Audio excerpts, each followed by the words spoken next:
আবারও তোমাদের সামনে নিয়ে এসেছি আরআরবি গ্রুপ ডি 2018 একটা প্রশ্ন।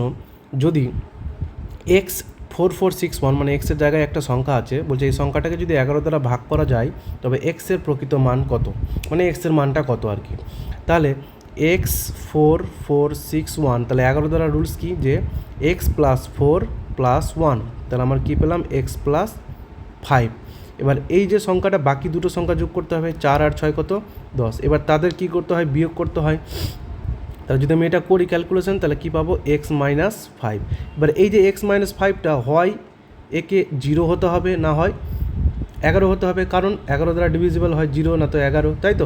তাহলে এক্সের মান অপশন ধরে যদি আমি বসাই, কোনটা এমন বসালে সেটা 0 হতে পারে বা 11 হতে পারে। তাহলে যদি আমি এক্সের মান 5 বসাই, তাহলে 5 - 5 মানে কত 0, তাহলে আমার রাইট অ্যান্সার হয়ে যাবে এক্সের মান হচ্ছে 5। ঠিক আছে, তাহলে অপশান এ হচ্ছে রাইট অ্যান্সার।